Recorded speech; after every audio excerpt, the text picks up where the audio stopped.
بس صرف اس لیے کہ تم فزیکلی طور پر اور مینٹلی طور پر میرے لیے وقت نکالو، عبادت کرو. تمہاری زندگی کا مقصد عبادت کیا تھا. میں نے نبی بھیجا، میں نے رحمت للعالمین، ان کو میں نے بیٹی دیا، جنت کی عورتوں کی سردار، ان کو نواسا دیا، جنتی نوجوانوں کا سردار. یہ سب تو تمہارے پاس تفصیلاً نگاہوں میں، ذکر میں، کتابوں میں تھی، پھر بھی تم نے اس کو اپنی زندگی کا تھوڑا سا بھی عنوان نہیں بنایا. نہیں جواب دے پاؤ گی. اس لیے ماں تمہیں بدلنا ہوگا. تم بدلو گی، گھر بدلے گا. گھر بدلیں گے، محلے بدلیں گے، محلے بدلیں گے، شہر بدلے گا، شہر بدلیں گے، ملک بدلے گا، ملک بدلے گا، عالم بدلے گا. تو بدلے کی بنیاد تم ہو. محمد عربی صلی اللہ علیہ وسلم کو عبداللہ کے ذریعے اللہ تعالیٰ نے نہیں پیدا فرمایا، حضرت آمنہ کے پیٹ سے پیدا فرمایا.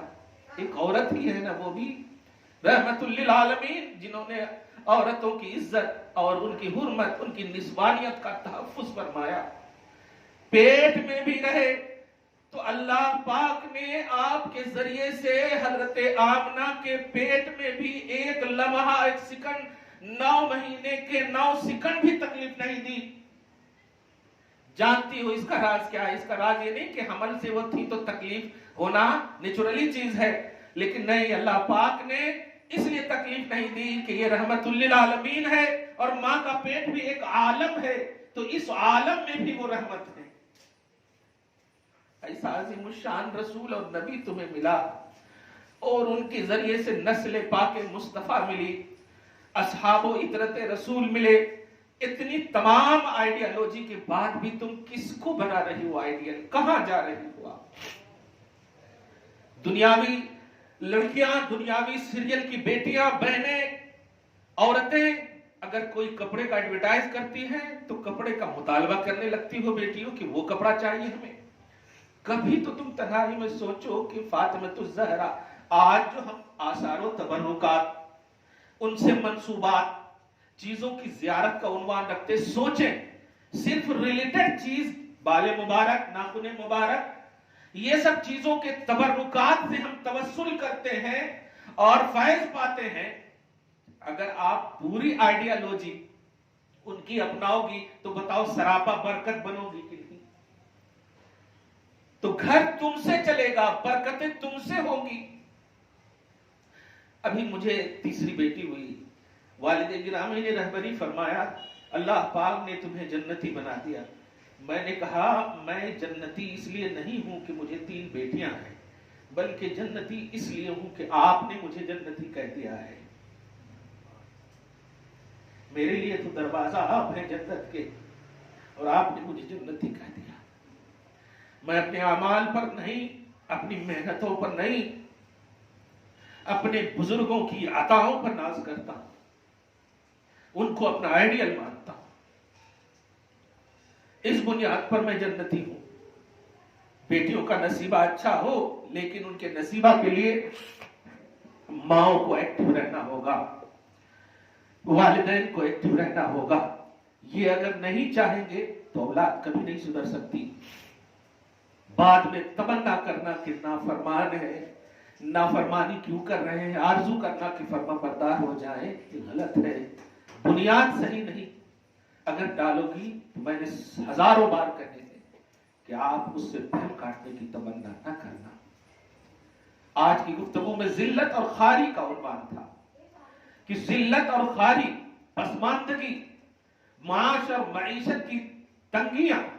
سورہ طٰہٰ میں اللہ پاک نے صراحتاً فرما دی من اعرض عن ذکری فإن له معیشتا ضنکا ونحشرہ یوم القیامۃ اعمی. جو میری یاد سے غافل ہوں گے، جو مجھے یاد نہیں کریں گے. یاد کا مطلب کیا ہے؟ یہی ہے کہ وہ یاد جس سے آپ کا دل روشن ہو، منور ہو، 24 گھنٹہ اس کا اثر ہو. جو میری یاد سے غافل ہوں گے تو میں پہلے ان کی دنیا کو تنگ کروں گا اور قیامت کے دن انہیں اندھا اٹھاؤں گا. کیا چاہتی ہو کہ اللہ نے تمہیں اتنی عمر میں اخیارہ رکھا اور پھر اللہ اٹھائے اندھا جب رب کہہ دیا ہے؟ تو یہاں تک کہ بندے عرض کریں گے، بندیاں عرض کریں گے، اللہ دنیا میں تو تو نے ہمیں اکھیارا رکھا تھا، لما حشرتنی اعمیٰ، تو نے ہمیں اندھا کیوں اٹھایا؟ جواب دے گا اللہ تعالیٰ کہ میں نے تمہیں آیتیں دی، ذکر کا عنوان دیا، نبی دیا، سب کچھ دیا، لیکن تو نے انہیں آئیڈیل بنانے کے بجائے دنیا داروں کو آئیڈیل بنایا۔ تم ان سے آنکھ موڑ لی، آج تمہاری آنکھ کو اندھا کر دوں گا، ان کے عظمتوں اور ان کی شان سے بھی تمہیں دور کر دوں گا۔ اس لیے ماؤ، تم بدلو اپنی روش کو، تم بدلو اپنی فکروں کو، اپنی سیرتوں کو، اپنے عادات کو، اپنے طریقے کو۔ میں نے آج کی گفتگو میں ذلت و خواری کے حوالے سے جو ایک اہم بات کہی ہے، سب جب سو جائیں تو تنہائی میں تم کبھی، سب سو جائیں، مراد یہ ہے کہ کبھی تنہائی میں وضو کر کے مصلی پہ بیٹھو، عشاء کی نماز اگر پڑھ لیا ہے تو ایسے ہی 2 رکعت پڑھ کر کے رب کی بارگاہ میں صرف اس بنیاد پر رو کہ ابو بکر صدیق روئے، مولا کائنات روئے، ان حضرات جب روئی، فاطمہ الزہرا روئی، جبکہ ان حضرات کو اللہ کی جانب سے سلام، مغفرت، اجر کریم، کیوں ضرورت تھی انہیں؟ آپ کو کروڑوں روپیہ ہو جائے تو کیا آپ شوہر کو کہیں گے کہ آپ جائیے کمانے کے لیے؟ نہیں کہیں گے، جب ہے ہی پیسہ تو کھائیں گے۔ تو انہیں جنت جب مل گئی تو کیوں خوف ہے اللہ کا، کیوں ڈر رہے ہیں وہ؟ بس اس بات کو جب سمجھو گی تو آپ کو سمجھ میں آ جائے گی اپنی پوزیشن۔